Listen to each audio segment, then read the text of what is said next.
Ini 168 tahun yang lalu, 5 Februari 1855. Menurut konteks pembacaan kita, Tuhan membentuk kita menjadi anak-anaknya.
Ibadah perayaan hari ulang tahun P168, dipimpin oleh Pendeta Gustav Hutoy, MTH. Melalui khotbahnya, Pendeta menyampaikan bahwa perayaan tahun ini terbilang unik karena perayaan hari ulang tahun pekabaran Injil pada era tahun 1957 sampai tahun 2000 dirayakan oleh daerah sendiri. Era tahun-tahun 2001 sampai tahun 2021 perayaan hari ulang tahun pekabaran Injil berada di era Otsus pertama, dan hari ini hari ulang tahun pekabaran Injil ke-168 tahun, dirayakan pada era Otsus kedua dengan 6 provinsi. Dalam pembacaan firman yang terambil pada kitab Roma 9, 1-29, Pendeta Gustav Hutoy, MTH menitipkan 3 hal bagi umat Tuhan, yakni, 1. Kita adalah anak perjanjian. 2. Sebagai anak perjanjian, kita dibentuk untuk melaksanakan tugas yang dijanjikan, dan 3. Anak perjanjian selalu bekerja dan berkorban. Mengalami kehidupan bukan diri sendiri tapi untuk banyak orang. Kalau orang tidak dipersiapkan menjadi anak perjanjian maka mereka akan lemah dan tidak siap dalam melaksanakan kehendak Tuhan. Otto dan Geisler adalah anak perjanjian yang diutus Tuhan, dipersiapkan untuk membuka tabir kegelapan di tanah Papua, ujarnya. Ibadah diisi dengan Mansinam Choir dan vokal grup Gloria PW Otto Geisler Diryosi. Turut hadir staf khusus Wakil Presiden Gatot Priyo Utomo, mewakili Wapres Republik Indonesia Kiai Haji Ma'ruf Amin bersama PJ Gubernur Papua Barat, PJ Sekda Papua Barat, PJ Gubernur Papua Barat Daya yang diwakili Asisten 1, Perwakilan Sinode GKI di Tanah Papua, Bupati Manokwari beserta Ketua PKK Kabupaten Manokwari, PJ Wali Kota Sorong, PJ Bupati Kabupaten Sorong, Pangdam 18 Kasuari, Kapolda Papua Barat, serta sejumlah wakil bupati dari Papua Barat dan Papua, Bupati Yahukimo, Sekda Manokwari, Forkopimda Provinsi dan Kabupaten, Perwakilan Kesultanan Tidore, Ketua DPR Papua, denominasi gereja dan sejumlah tamu undangan lainnya.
jemaat Tuhan diundang berdiri.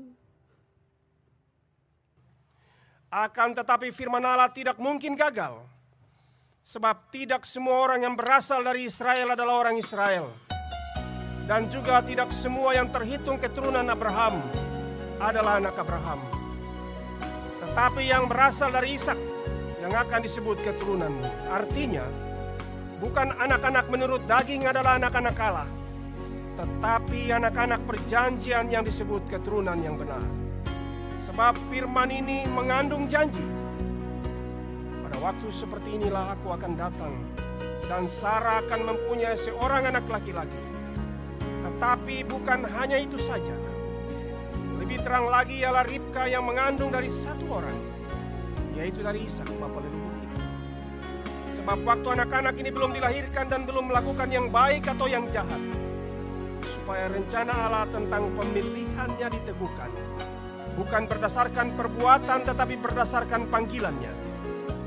Dikatakan kepada Ribka, anak yang tua akan menjadi hamba anak yang muda, seperti ada tertulis, aku mengasihi Yakub tetapi membenci Esau.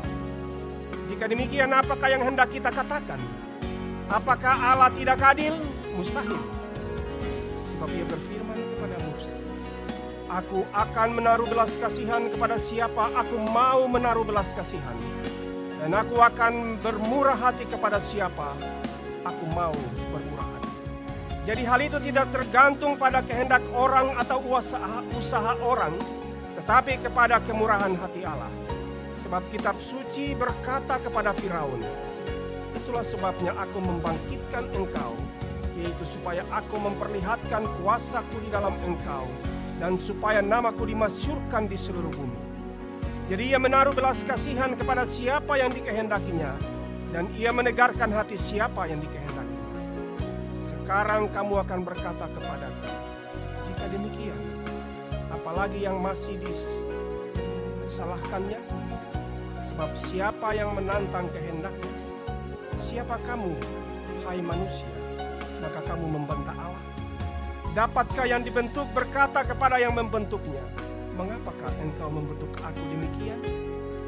Apakah tukang periuk tidak mempunyai hak atas tanah liatnya untuk membuat dari gumpalan yang sama suatu benda untuk dipakai guna tujuan yang mulia, dan suatu benda lain untuk dipakai guna tujuan yang biasa?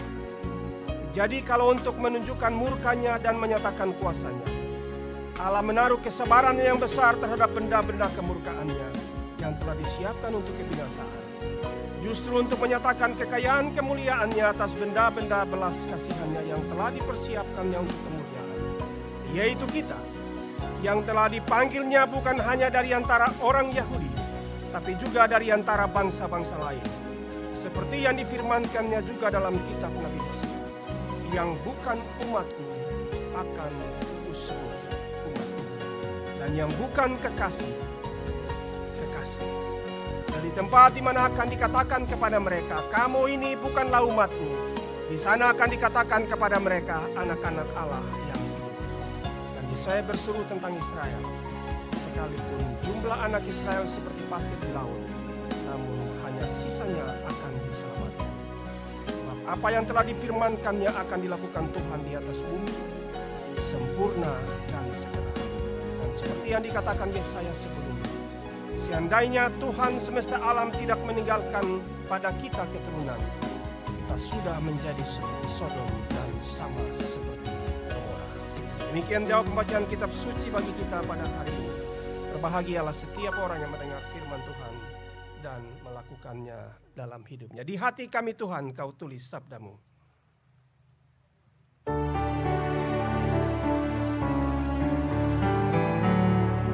Di hati kami Tuhan, Kau tulis sabdamu, supaya kami juga setia dan teguh.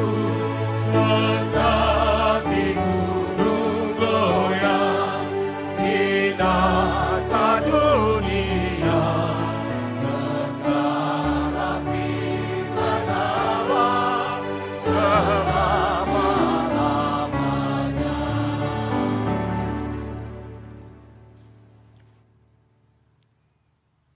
Jemaat yang dikasihi Tuhan Yesus Kristus, kita akan masuk dalam khotbah.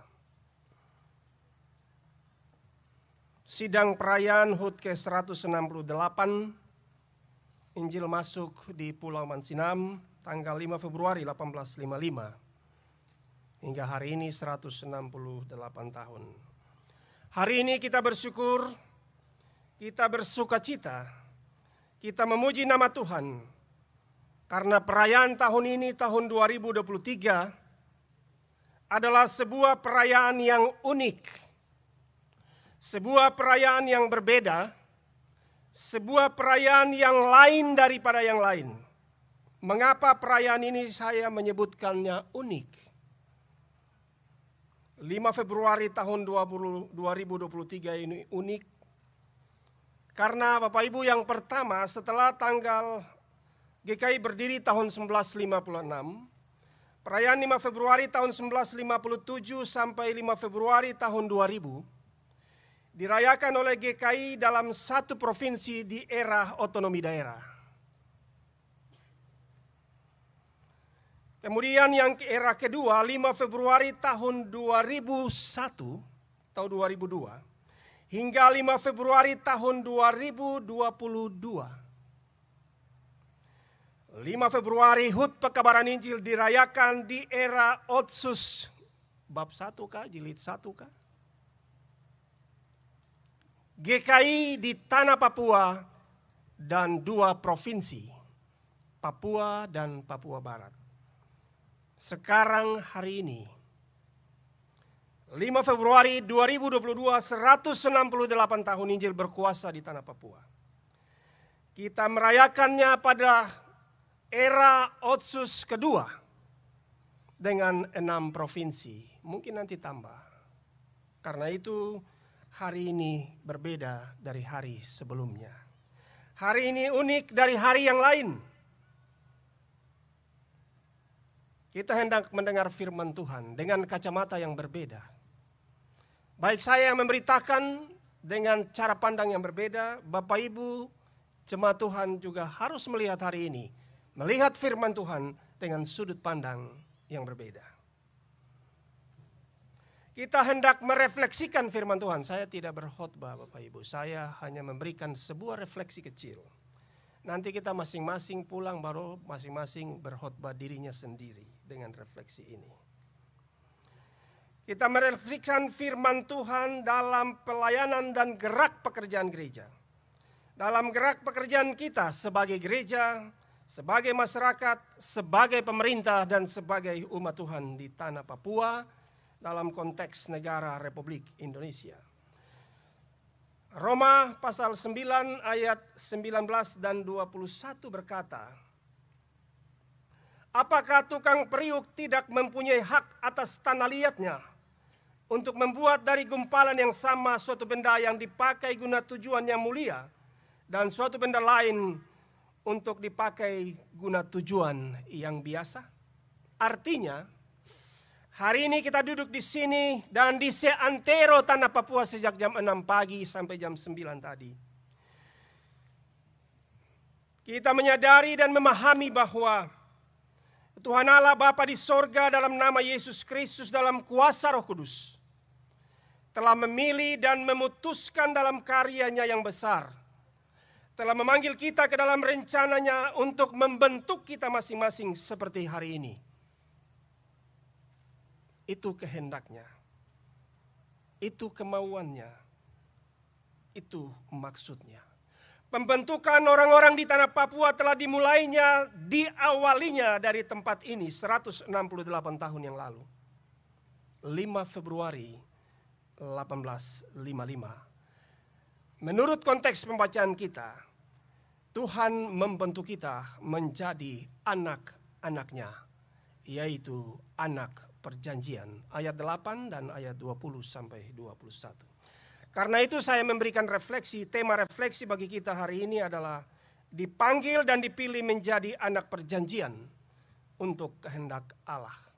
Dipanggil dan dipilih menjadi anak perjanjian untuk kehendak Allah. Setiap kita yang ada di tanah Papua, umat Tuhan adalah lahir sebagai anak perjanjian. Secara teologis, anak perjanjian adalah anak yang lahir dari janji-janji Allah bagi manusia.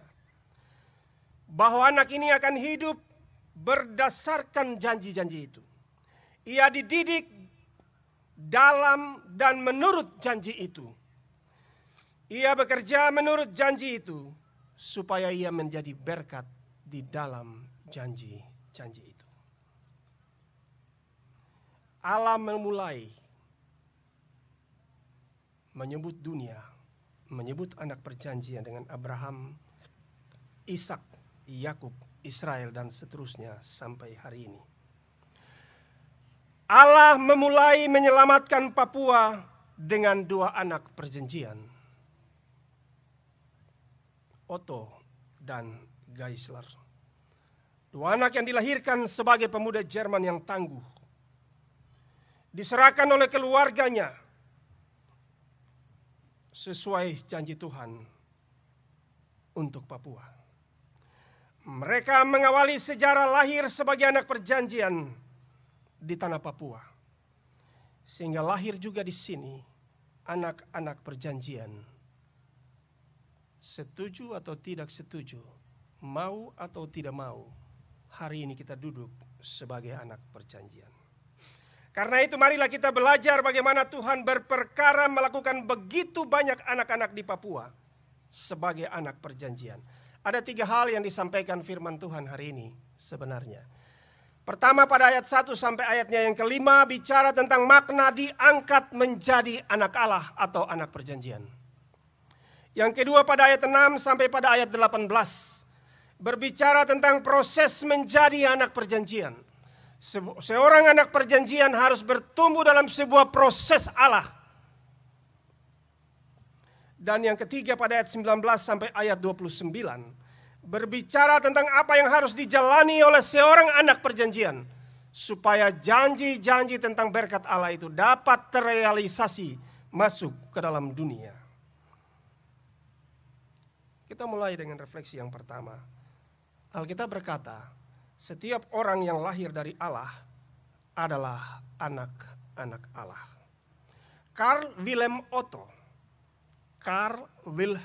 Otto lahir di Luckenwalde, Prusia, Jerman Timur, 24 Januari 1827. Di tulisan Kama 1826. Dari pasangan suami istri Ernst Wilhelm dan Caroline Frederick. Ibunya sangat saleh, rajin beribadah dan mendidik anak-anaknya menjadi anak yang baik. Dia melarang anak-anaknya bergaul dengan teman-temannya. Tetapi menurut cerita itu Otto tidak beriman, dia bapak yang tidak beriman. Seperti bapak-bapaknya kita PKB. Kadang-kadang rajin sembahyang, kadang-kadang tidak. Itulah orang tua dari Otto.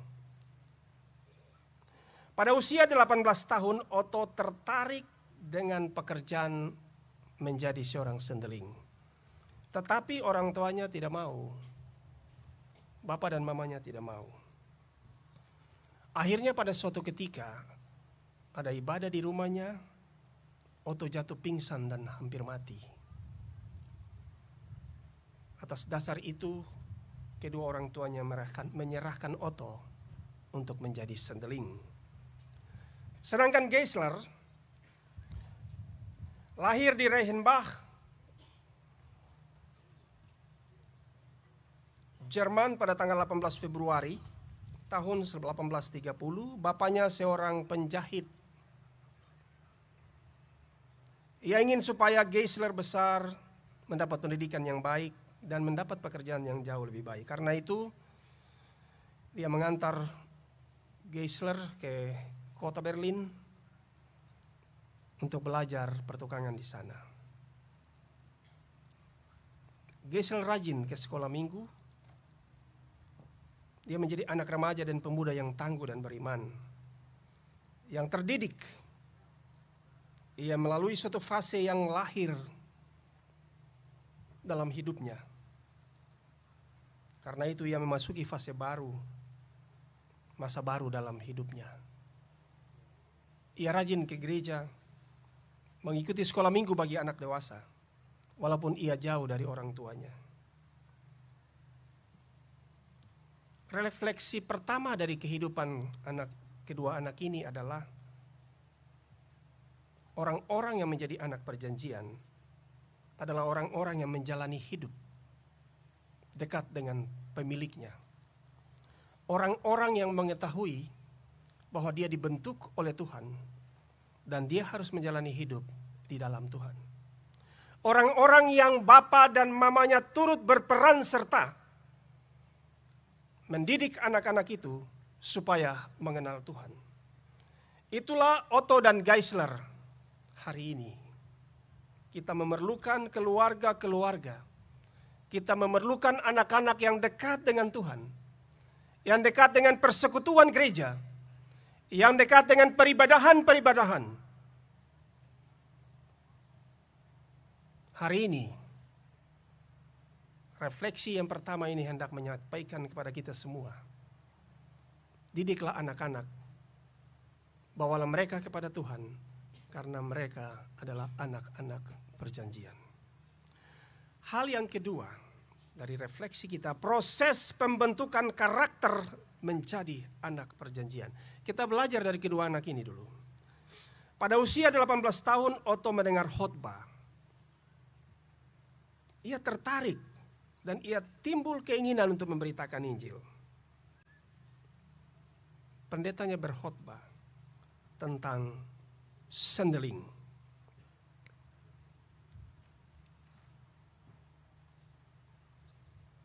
Lalu orang tuanya mengantarkannya supaya dia jadi sendeling. Tetapi Otto masih berkeberatan. Tetapi suatu kali Karl Wilhelm Otto sendiri pergi mendaftar. Tetapi Gostner menolaknya. Karena Gostner mendengar bahwa orang tuanya tidak bersedia, ia diproses menjadi seorang sendeling. Tetapi pada akhirnya, tanggal 18 April 1852, Otto Tidabiskan setelah menjalani pendidikan menjadi seorang sendeling. Dia diterima untuk bekerja setelah menjalani masa pergumulan sebagai seorang pemuda yang panjang. Ia didampingi oleh gereja, ia dididik, dan akhirnya dia lepaskan dari keluarganya menuju ke Belanda untuk selanjutnya ke tanah Papua. Dalam doa sebelum meninggalkan rumahnya, keluarga Otto menyanyi nyanyian rohani 173, keluar dari kaum dan rumah Bapakku, serahkan dirimu kepada rahmat-Nya. Penyerahan diri Otto telah membawa dia ke tanah Papua. Sementara Geisler pada usia 14 tahun, dia disidi dan dia harus pergi dari orang tuanya, menjalani hidup dan besar dalam pelayanan di kota Berlin. Suatu ketika ia menulis dalam proses itu bahwa iman dan kepercayaan dapat bertumbuh sebagai akibat dari pilihan dan bukan ikut-ikutan. Pilihan untuk belajar dari Yesus dan orang-orang beriman supaya kita bertumbuh dan mengenal Yesus yang harus diperkenalkan kepada orang lain. Itulah moto dari Geisler. Pada tanggal 14 Oktober 1851, pada usia 21 tahun, ia tertarik untuk menjadi sendeling. Dan pada suatu acara pembinaan, Tuan Gostner meminta dia untuk menjadi sendeling. Bagaimana engkau hai pemuda yang berbaju biru? Apakah engkau mau menjadi sendeling? Diutus ke tanah Papua, ke Netherlands, New Guinea. Dia katakan, saya bersedia, tapi saya tidak memenuhi syarat untuk itu. Lalu Gostner mengundang Geisler untuk datang ke sekolah Sending. 27 Oktober 1851, ia diterima sebagai murid dan dididik sampai Februari 1852 ia ditabiskan. Dia ditabiskan menjadi seorang sendeling, seorang anak perjanjian yang siap untuk diutus. Dididik dan disiapkan, ditempah menjadi seorang karakter seorang anak perjanjian. Melalui pendidikan, melalui persekutuan doa, melalui ibadah-ibadah secara teratur, dan melalui pembinaan-pembinaan oleh gereja. Pembentukan karakter menjadi anak perjanjian lahir dan tumbuh dari sebuah tekad diri pribadi untuk bersekolah dengan sungguh-sungguh, rajin beribadah dan berdoa, ikut pembinaan gereja secara teratur. Di sana, karakter anak perjanjian dibentuk, ditempa seperti seorang tukang periuk membentuk benda-benda yang ia kehendaki. Bapak Ibu, dalam penelitian sementara, orang yang masuk gereja, ini masuk gereja ya, itu 32 sampai 37%. Sisanya tidak gereja. Sisanya tidak gereja. Bapak Ibu kemudian bisa lakukan penelitian di berbagai gereja Bapak Ibu. Ini masalah kita hari ini. Kalau orang tidak beriman, kalau orang tidak ditempa, kalau orang tidak dipersiapkan sebagai seorang anak perjanjian, maka ia akan mengalami kelemahan ketika ia diutus untuk menjadi berkat. Hal yang ketiga, penataan hidup. Ujian bahwa apakah mereka berdua telah siap menjadi anak perjanjian. Kita semua baca dalam buku-buku tentang perjalanan mereka. Setelah siap studi iman, Otto dan Geser dalam sukacita naik kapal Abel Tasman 25 Juni 1852. Berangkat ke Batavia dan tiba tanggal 7 Oktober 1852. 4 bulan pelayaran. Di Batavia mereka urus izin. Orang Jerman tidak bisa ke Papua, hanya ke Kalimantan. Tidak bisa. Itu aturan. Dan selama 18 bulan, 7 Oktober 1852 sampai April 1854, mereka berusaha mengurus izin. Beberapa orang mengatakan kepada mereka, kedua anak muda itu Papua tidak mungkin, itu berbahaya. Bisakah kamu berdua sampai di sini, bekerja di sini, di Surabaya atau ke Kalimantan? Tekad mereka ke Papua. Mereka telah dipersiapkan, ditempa untuk Papua. Mereka lebih mengasihi Papua dan segala yang terjadi di sana daripada diri mereka sendiri, daripada apa yang ditawarkan. Akhirnya mereka mendapat izin untuk berangkat dari Batavia menuju tanah Papua. 8 Mei 1854 dalam sebuah doa dalam persekutuan doa di Batavia. Dan perjamuan tanggal 9 Mei 1854 mereka dilepaskan dengan komitmen menjadi anak perjanjian untuk menjadi berkat bagi Papua. Tiba di Ternate 30 Mei 1854. Izin lagi masuk, ditunggu. 6 bulan mereka tunggu di Ternate. Tapi pada akhirnya mereka masuk ke Papua setelah 6 bulan menanti. Mereka adalah anak perjanjian yang tidak bisa dibelok arah karena masalah finansial, karena masalah apapun, karena kepentingan apapun. Otto Geisler telah ditempa menjadi anak perjanjian. Mereka telah tiba di Papua, menempuh rintangan, menembus badai, mematahkan halangan 3,5 tahun lamanya, sampai di tujuan yang pasti. Kedatangan mereka untuk membawa Injil, membawa wajah Allah, membawa anugerah Allah untuk Papua, negeri sejuta harapan yang penuh kegelapan pada waktu itu. Untuk keadilan, untuk perdamaian, dan untuk kesejahteraan. Ini semua terjadi karena gerakan kasih Kristus. Kasih yang melekat pada anak-anak perjanjian. Kasih Kristus untuk kerajaan Allah. Untuk keadilan, berilah kepada mereka yang berhak menerimanya. Itulah keadilan. Untuk perdamaian, semua orang berhak hidup dalam damai. Untuk kesejahteraan, semua orang berhak mengalami damai. Jemaat Tuhan yang Allah kasih, kita belajar 3 hal. Pertama, kita ini anak perjanjian. No comment. Yang kedua, kita dibentuk untuk tugas yang dijanjikan Allah bagi Papua. Dan ketiga, anak perjanjian selalu bekerja dan berkorban untuk yang lain. Mengalami kehidupan bukan untuk diri sendiri, tapi untuk yang lain. Roma 8 ayat 28 berkata, kita tahu sekarang bahwa Allah turut bekerja dalam segala sesuatu untuk mendatangkan kebaikan bagi mereka yang mengasihi Dia, yaitu bagi mereka yang terpanggil sesuai rencana Allah. Tuhan memberkati kita semua. Shalom.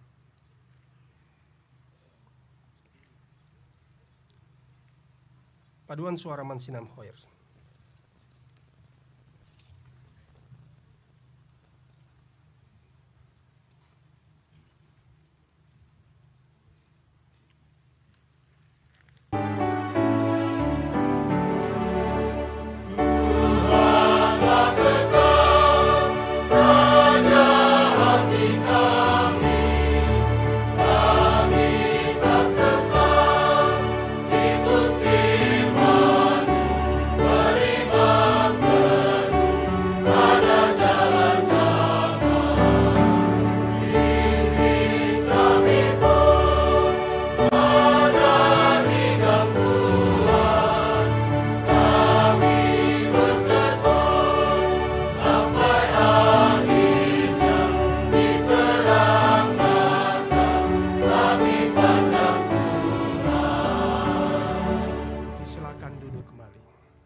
Terima kasih Bapa di sorga.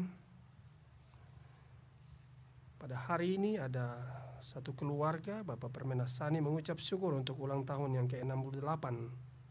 Dan ada banyak orang yang juga mengalami ulang tahun hari ini. Tuhan, mereka kiranya mengalami berkat hari ini. Terima persembahan yang telah diberi umat-Mu. Kiranya persembahan ini berkenan kepada Tuhan. Berkati bangsa dan negara kami, bangsa Indonesia, pimpinan kami di Jakarta, berkati pimpinan di seluruh provinsi, kabupaten, kota di Indonesia. Berkati gereja-gereja di Indonesia, berkati berbagai denominasi gereja dan agama-agama di Indonesia. Biar kami hadir menjadi anak-anak perjanjian di negeri ini. Ini doa hamba-Mu. Berkati semua saudara, jemaat, pemerintah, panitia, semua petugas peribadahan. Kiranya semua yang telah kami lakukan berkenan kepada Tuhan. Buka tingkap langit dan curahkan berkat-Mu yang berkelimpahan. Ini doa hamba-Mu dalam nama Yesus Kristus Tuhan. Kami berdoa dan mengucap syukur kepada Bapa di sorga. Amin. Nyanyian rohani nyanyian suara gembira nomor 18, kita menyanyi memuji Tuhan. Siarkan ke benua.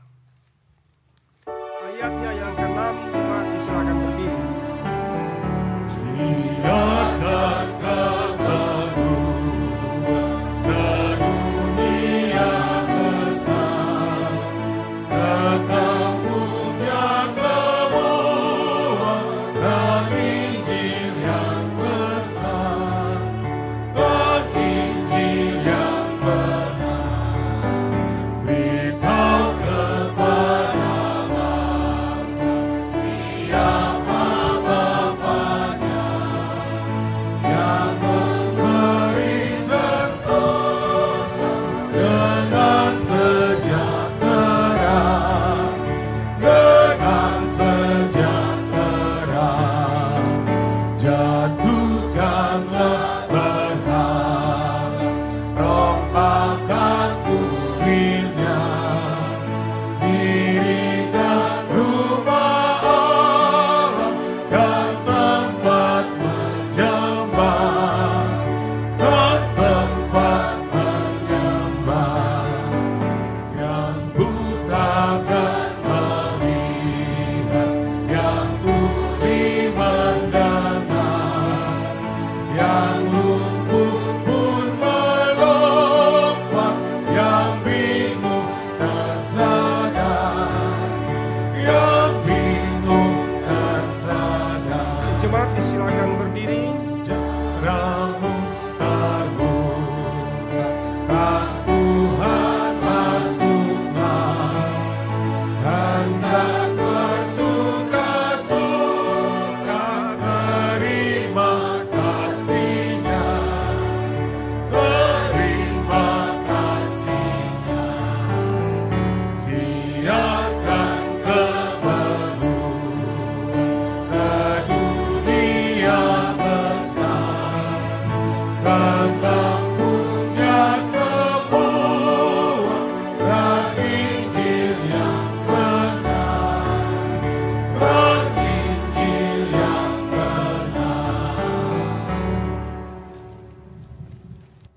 pulanglah dalam damai dan terimalah berkat Tuhan. Kiranya Allah sumber pengharapan memenuhi kamu dengan segala sukacita dan damai sejahtera dalam iman kamu, supaya oleh kekuatan Roh Kudus kamu berlimpah-limpah dalam pengharapan. Amin.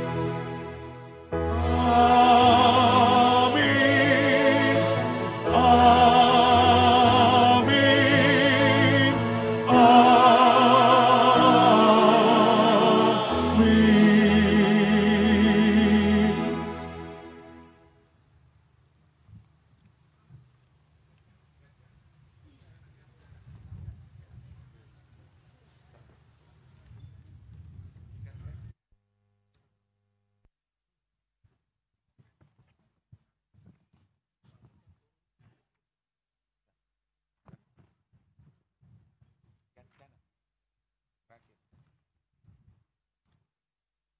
Shalom. Shalom. Shalom. Puji Tuhan. Vice President Special Staff Bapak Dr. Gatot Priyotomo dan pejabat yang mengikuti yang sangat kami hormati. Selamat datang di Papua Barat. Representasi dari Wakil Presiden yang harusnya hadir bersama-sama di hari ini, tapi ada acara NU di Jawa Timur, sehingga beliau mengutus staf khusus untuk menghadiri acara ini dan itu tidak mengecewakan kita. Bapak Sekjen PGI bersama rombongan yang juga berkenan menghadiri HUT ini yang kami hormati, Bung Ketua DPD KNPI bersama pengurus DPP KNPI yang berkenan hadir. Mari kita tepuk tangan juga untuk pemuda yang juga memberi respon terhadap 5 Februari ini. Dan pejabat lain yang tidak saya sebut yang dari pusat yang berkenan ada dan menghadiri 5 Februari di hari ini. Gubernur Papua Barat yang sangat kami hormati dan banggakan, Gubernur Papua Barat Daya atau yang mewakili yang kami hormati, Gubernur Papua yang dalamnya diwakili oleh Asisten 3, Ketua DPRD Papua, Pak John, selamat datang dengan keluarga di Manokwari, dan seluruh anggota yang berkenan menyertainya, Forum Komunikasi Pimpinan Daerah Provinsi Papua Barat, Bapak Pangdam, hormat, dengan jajaran sangat kompak sehingga kami bisa mengubah Mansinam yang hari ini berseri bagi kita semua. Mari tepuk tangan buat Pangdam. Pak Kapolda Papua Barat yang kami hormati, Kajati Papua Barat, Kabinda Papua Barat, Ketua Pengadilan Tinggi, Ketua Pengadilan Tinggi Agama, dan seluruh Forum Komunikasi Pimpinan Daerah Papua Barat dan juga Papua yang berkenan hadir pada acara ini. Para Bupati Wali Kota, Bupati Manokwari sebagai tuan rumah, sebagai rumah bersama kita ada di sini untuk menyaksikan atau menikmati persekutuan sukacita dalam perayaan 5 Februari tahun 2023. Dan seluruh pejabat, Bupati, Wali Kota di seluruh tanah Papua, Gubernur Papua Selatan, Gubernur Papua Pegunungan, Gubernur Papua Tengah, dan kita semua jajaran Sinode GKI, Pak Ketua, dan seluruh pengurus lengkap. Mari kita tepuk tangan untuk jajaran GKI yang hadir lengkap pada perayaan ini. Dan seluruh masyarakat umat GKI Klasis Manokwari dan gereja-gereja tetangga dan seluruh pimpinan organisasi perangkat daerah provinsi dan Kabupaten Manokwari yang terus setia bekerja bersama-sama menghadirkan satu acara selebrasi rohani yang besar. Hari ini kita saksikan. Pertama sekali kita telah mendengar khotbah bahwa kita bukan sekadar anak-anak Tuhan, tapi kita adalah anak-anak perdamaian. Anak-anak hadir karena perdamaian, hidup dalam proses perdamaian tapi juga melakukan apa yang menjadi janji, maaf bukan perdamaian, anak perjanjian pada saat ini. 168 tahun sudah benih Injil mendarat di sini, ditanam di sini, di Mansinam oleh dua orang sendeling yang tidak asing lagi bagi kita. Dan benih itu telah bertumbuh, berkecambah, dan memberi buah. Dan buah itu sudah kita nikmati, kita adalah buah-buah Injil. Karena itu selebrasi tentang 5 Februari bukan datang dari gereja saja, tapi datang dari total organik, total pribadi orang-orang yang merasa diberkati di tanah ini. Itu sebabnya atas spirit itulah, walaupun secara organisasi gereja peringatan ini dilakukan besar di tempat ini 5 tahun sekali, tetapi kita harus jujur bahwa respon Injil itulah menggerakkan kita semua dan Gubernur Papua Barat tanpa harus bertanya bahwa acara ini harus dilakukan besar di sini tiap 5 tahun sekali, tapi menyuruh dan memerintahkan kita semua atau mendorong kita semua untuk ada di sini untuk memberi respon terhadap Injil itu. Karena apa? Kita telah tersandra di dalam kehidupan menikmati persekutuan itu hilang ketika kita berada di wabah COVID-19. Tapi juga bukan hanya itu saja. Kita hari ini berada di Papua yang dinamis, yaitu kita sedang berubah. 1 provinsi jadi 2 provinsi dan sekarang jadi 6 provinsi. Itu berarti ada gerakan baru, ada spirit baru karena Injil. Sehingga kita harus ada di Mansinam untuk menyatakan komitmen bersama-sama untuk membangun Papua. Nah karena itu kami ditugaskan sebagai panitia yang berkolaborasi dengan Forum Komunikasi Pimpinan Daerah Provinsi dan juga Bupati Manokwari. Kami telah menyiapkan secara cepat 2 minggu saja. Kami menyiapkan Mansinam yang baik ini, dan tadi kita berharap Wakil Presiden sebagai Ketua BP3 OKP akan hadir di sini, lalu kita sama-sama melakukan komitmen bersama, ikrar bersama di sini antara bupati, gubernur-gubernur, tapi juga segenap komponen masyarakat supaya kita bergerak dalam dinamika membangun Papua secara bersama-sama. Namun rencana kita masih ada waktu Tuhan bagi kita. Nah karena itu pada saat ini kami tidak panjang, kami hanya menyampaikan banyak terima kasih untuk semua dukungan, untuk semua partisipasi yang telah diberikan nyata, sehingga acara ini cukup baik, dan kita semua menikmati persekutuan yang indah di hari ini. Dan kita pula kita tahu diri bahwa kita adalah anak-anak perjanjian. Anak-anak perjanjian, hidup dalam perjanjian dan melakukan perjanjian-perjanjian. Nah, karena itu acara ini dibiayai oleh pemerintah Provinsi Papua Barat dan Bupati Manokwari. Dan kami mendahului dan beberapa kegiatan, yaitu kebersihan, tapi juga malam sabda dan ada gerak jalan, ada parade budaya yang telah kita ikuti bersama. Itu semua bernafaskan respon kita terhadap Injil yang telah memerdekakan kita. Dan dalam penyelenggaraan ini, jika ada hal yang kurang, hal yang tidak pas, kami atas nama panitia penyelenggara dan pemerintah Provinsi Papua Barat dan Bupati Manokwari menyampaikan permohonan maaf. Dan sekali lagi selamat datang untuk kita dalam persekutuan ini. Pasti kita pulang membawa berkat besar karena Injil itu telah membuat kita merdeka. Sekian, terima kasih. Dan atas nama panitia dan seluruh penyelenggara, mohon perkenan Bapak Gubernur menyampaikan sambutan bagi kita sekalian. Jika ada hal yang kurang sekali lagi mohon maaf dan terima kasih atas dukungannya. Sekian laporan panitia.